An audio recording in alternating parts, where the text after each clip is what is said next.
Merong isang Pinoy basketball player ang pupunta na rin sa Korea at ayun nga ay si Kevin Kiambao.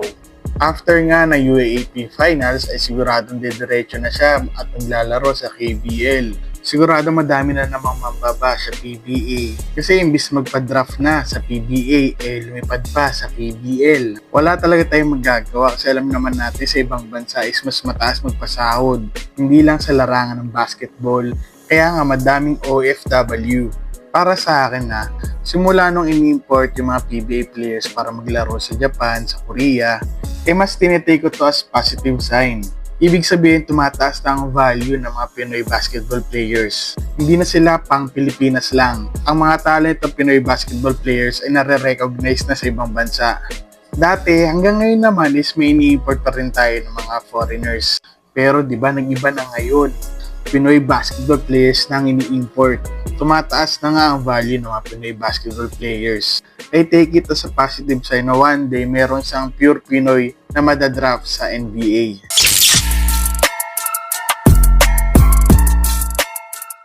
Tapos na nga ang MPBL Finals. As expected, nagdomina na naman si Justin Baltazar at nag-champion ang Pampanga. Mapapanood na natin siya sa PBA. Maglalaro sa Converge Fiber Xers. At nakakagulat nga na mayroong mga nag-hate sa kanya.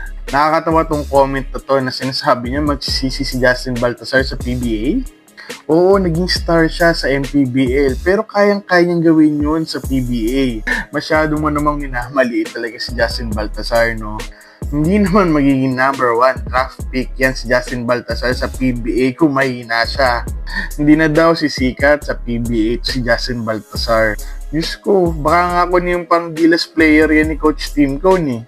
Sigurado ako in 2 to 3 years, kasama na sa All-Star game yan si Justin Baltazar. Mababang kudo si Justin Baltazar sa PBA. Baliw ata yung nag-comment na to, no? Baka nga sa debut game yan, first 5 agad yan tapos sasabihin mo bangko. Hindi naman siguro sa debut game kasi syempre mag-a-adjust pa yan. Mali yata pinapanood mo, kuya. Sa Converge sa draft si Justin Baltazar. Pero kahit kapunta yan sa Ginebra, San Miguel, sa Magnolia, sigurado ako magiging first 5 siya doon.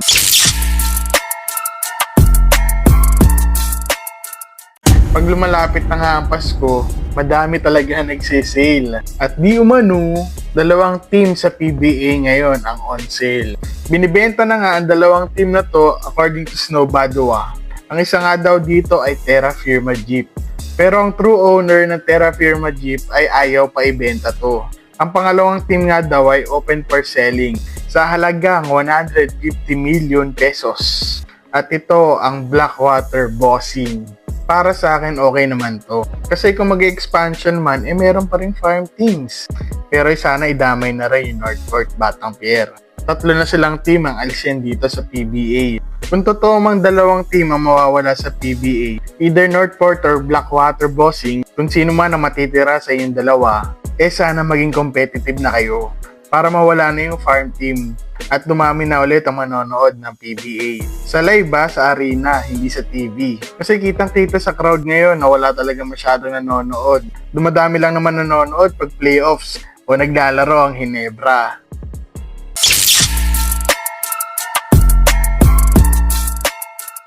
Aba, gusto maglaro ni Jalen Green sa Pilipinas pag hindi siya kinuha ng Team USA.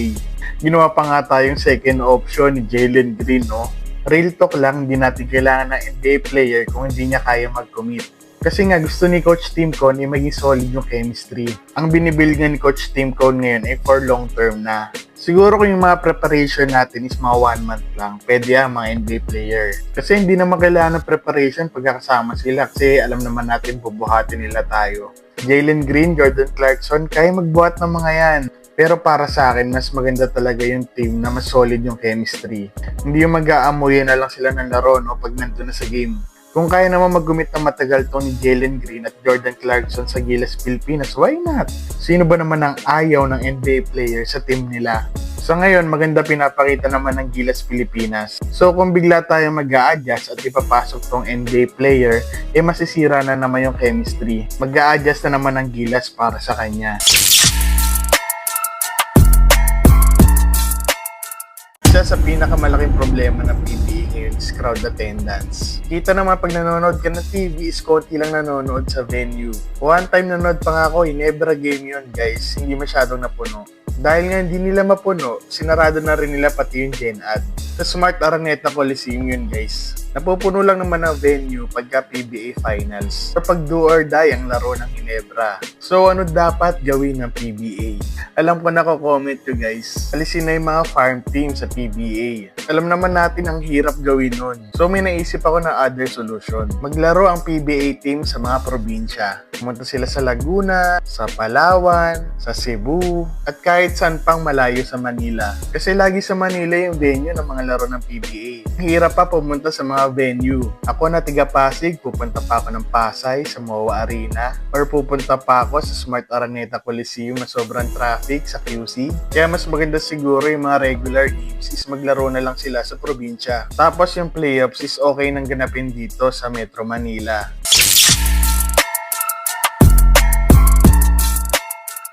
Meron niyang paligat si Rendon Labrador.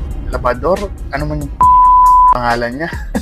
Ang pangalan nga nito ay Motivated 3x3. Kasali nga dito ang mga nagbabasketball influencers, celebrities, at mga former PBA players. Speaking of PBA players, according nga kay Snow, hindi sila nabayaran. Wala silang TF dito guys. Pa-event-event ka pa, Rendon, wala ka pang bayad pala ng TF.